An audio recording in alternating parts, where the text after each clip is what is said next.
¿Qué tal, curiosos? Soy el escritor Gabino Serrano y hoy vamos a dirigir la mirada hacia las incursiones en América de los vikingos en la época precolombina. ¡Comenzamos!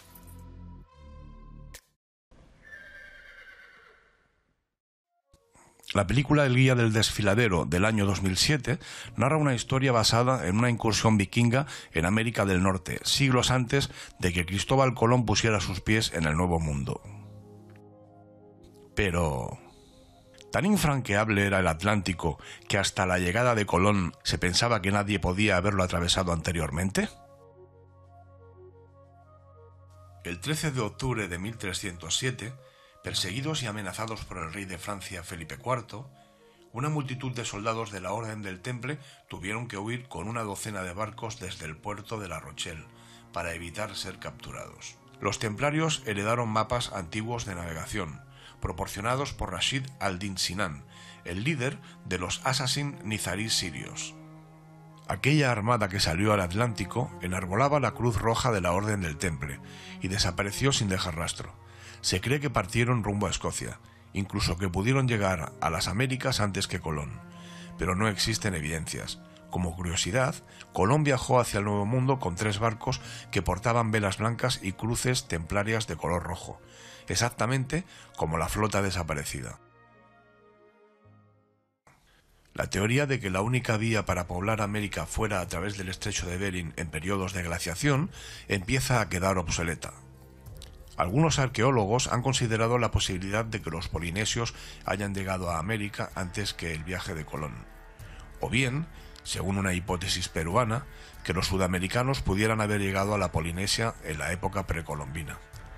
Estas hipótesis se apoyan actualmente en el parentesco genético entre indígenas americanos del grupo mapuche y los habitantes de la isla de Pascua, y en la semejanza entre vocablos de las lenguas polinesias y de la región austral. En 2011, un grupo de científicos publicó una compilación de artículos sobre los hallados que evidencian la presencia precolombina de polinesios en América. Sin embargo, esta evidencia no es aceptada unánimemente por la comunidad científica como válida o concluyente.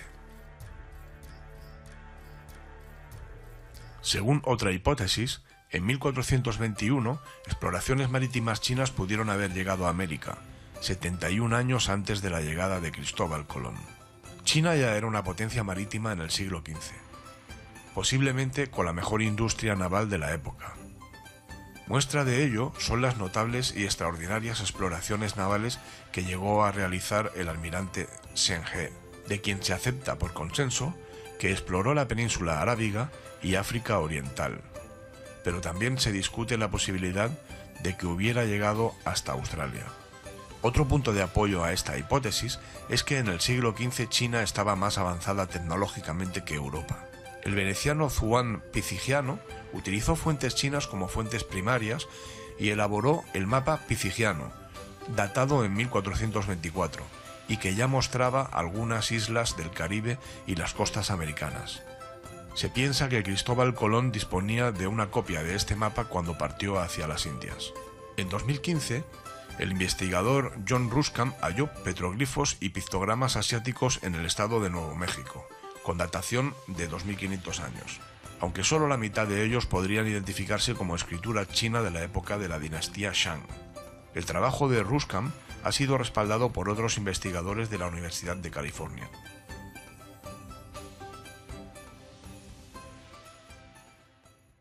La primera vez que aparecieron barcos en la costa de Nueva España, los capitanes del emperador azteca Montezuma fueron a ver qué era.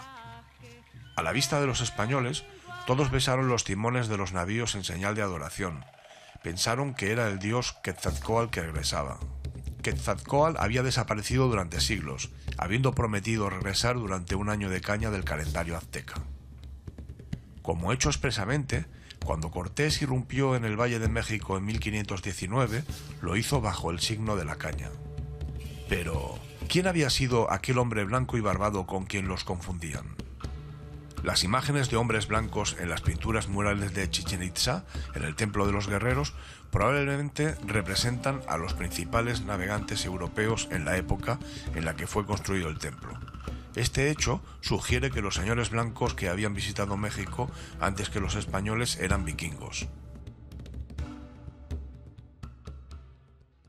Por fortuna, las sagas nórdicas recogen la narración de diferentes relatos épicos acaecidos en su época dorada, entre los siglos IX y el XII. Los primeros indicios acerca de los viajes y asentamiento de vikingos en América se nos presenta en los escritos conocidos como la saga de los groenlandeses y la saga de Eric el Rojo.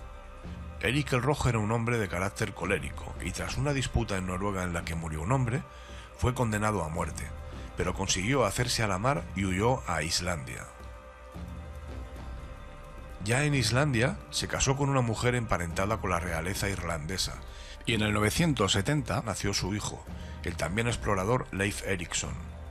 Eric tuvo en total 3 hijos y 2 hijas, una de ellas, la aventurera Freydis Eriksdottir, fruto de un matrimonio con otra mujer. El carácter colérico de Eric provocó en Islandia que tras una nueva disputa por las tierras, muriese gente de los dos bandos, y la asamblea islandesa lo desterró durante 3 años. Eric no perdió el tiempo. Había oído hablar a los pescadores islandeses de la presencia en el oeste de tierras lejanas divisadas entre la bruma, y a las que nadie había accedido. Eric partió en el año 982 para descubrir la isla más grande del mundo, Groenlandia, donde el 85% estaba cubierta por hielos de hasta 3 kilómetros de grosor. Pero Eric también descubrió territorios fértiles alrededor de los fiordos del suroeste de la isla. Con el fin de atraer a la comunidad de granjeros, la llamó Tierra Verde, en inglés Greenland. Cuando concluyeron los 3 años de exilio, regresó a Islandia en busca de su familia para volver a Groenlandia. En el año 985 partieron 25 navíos cargados con voluntarios y todo lo necesario para establecerse, pero unas fuertes tormentas solo permitieron llegar a 14 barcos. 11 se hundieron o tuvieron que darse la vuelta. Los que llegaron se establecieron en el fiordo de Eric bajo su liderazgo, convirtiéndose en una próspera colonia.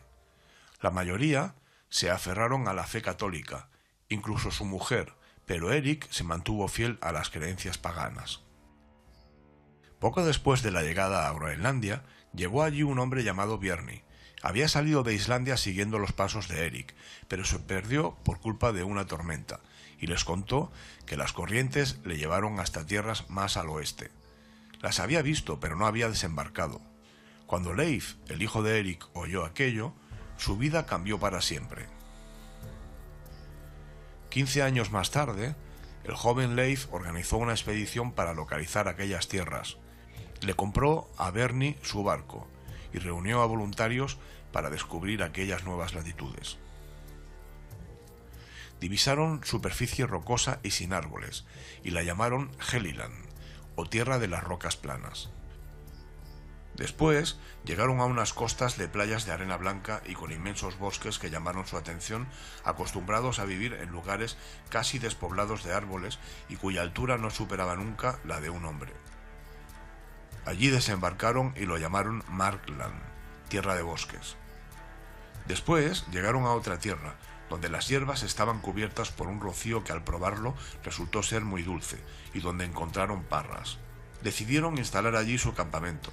En invierno se disponía de bastantes horas de luz, y allí no había nieve ni hielo. Llamaron a aquel lugar Vinland.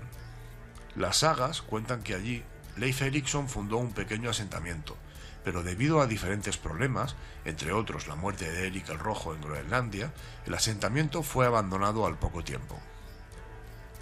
Leif se convirtió en el líder de la colonia de Groenlandia y no regresó jamás a Vinland, pero hay registro de que se realizaron varias expediciones más al norte de América, una de ellas encabezada por su hermano Thorvald Eriksson. Esta expedición permaneció en Vinland durante 3 años, en los que nació un niño vikingo en tierras americanas. Se tiene constancia de que en el Golfo del río San Lorenzo se estableció contacto entre los vikingos y los nativos americanos, o los Skraeling, como los vikingos los llamaban, derivando finalmente en un enfrentamiento en el que Thorvald perdió la vida.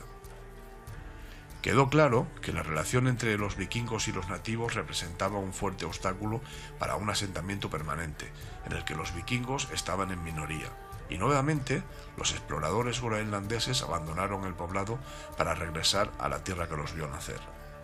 Si te está gustando, dale a like, suscríbete al canal y activa la campanita para enterarte de cuando subimos un vídeo nuevo. Fue su hermana Freydis Eriksdottir quien se encargó de realizar una nueva expedición. En los pergaminos de Ulfar puede leerse: este es el año de Dios 1015. 29 hombres y yo abandonamos Groenlandia para embarcarnos en un viaje por el mar occidental. Vamos hacia el océano exterior, donde dicen que se encuentra la tierra de la miel y las uvas, la Vinlandia de Leif Erikson. En mi juventud, cuando trabajé entre los judenses de Iona, el hermano Ambrosio me mostró un dibujo hecho por el erudito español Solino de Sevilla. El dibujo era un círculo dividido en dos partes y rodeado por el mar Oceanum. Las dos partes inferiores eran Europa y África. La parte superior era Asia y el paraíso. Si Vinlandia está en el paraíso o en Asia, no se sabe. Usaremos el barco de Leif para nuestro viaje. Él no irá a bordo. En lugar de él estará al mando su hermana Freydis y su marido Thorvar. Creo que es de mal agüero iniciar una expedición con una mujer al mando, sobre todo con una tan arrogante como Freydis Eriksdottir. Aquella expedición terminó de una forma abrupta y sangrienta, con enfrentamientos con los nativos y entre los propios vikingos, abandonando nuevamente el asentamiento que Leif había establecido tiempo atrás en Vinland. Ciertamente, una gran cantidad de arqueólogos, exploradores y científicos dedicaron mucho tiempo y energía a la búsqueda de Vinland, sin éxito alguno. Pero en el año 1960, Helge Ingstad, un cazador de aventuras, y su esposa, la arqueóloga Anne Steen, llegaron a las costas de Canadá, específicamente a Terra Nova. Una vez allí, preguntaron a los habitantes por la existencia de ruinas, y ante esta pregunta los guiaron hasta Lans aus Medus, en español, la ensenada de las medusas, un lugar hermoso donde hay un arroyo con salmones y una playa elevada cubierta por hierba. Lo más impresionante de dicho lugar era que se podían distinguir los contornos de lo que habían sido casas. Las excavaciones dieron a conocer la verdad. Se hallaron los restos de 8 viviendas cuyas estructuras corresponden a las usadas por los vikingos, y 125 artefactos de origen nórdico, entre ellos un alfiler de bronce. También apareció evidencia de madera labrada con herramientas de hierro, e incluso clavos de este metal. El carbono 14 determinó que estos objetos eran exactamente de la época de los asentamientos vikingos 1000 años atrás. Lans aus Medus fue la prueba de que los vikingos habían llegado a América del Norte. No obstante, las características de estas tierras no coinciden del todo con las descritas en las sagas, especialmente por el tema de las uvas. Recordemos que los vikingos habían bautizado estas tierras Vinlandia porque existían extensiones de este fruto. En este sentido, se cree que las míticas uvas pudieron ser localizadas por los vikingos en expediciones bastante más al sur. Se sabe por las sagas que los vikingos regresaron en numerosas ocasiones a Landmark en busca de madera en lo que hoy se conoce como el Labrador. El último viaje del que se tiene registro data del año 1347. Las sagas también mencionan que en el año 986 Ari Marsson, un pariente de Eric el Rojo, zarpó de Irlanda con la intención de alcanzar Groenlandia para unirse a ellos. Y cuenta la historia que el barco de Marsson se encontró con un mar embravecido y una tormenta le alojó de su rumbo, llegando perdido hasta México, pudiendo ser Ari Marsson el hombre blanco que por primera vez llegó al Yucatán 500 años antes que los exploradores españoles.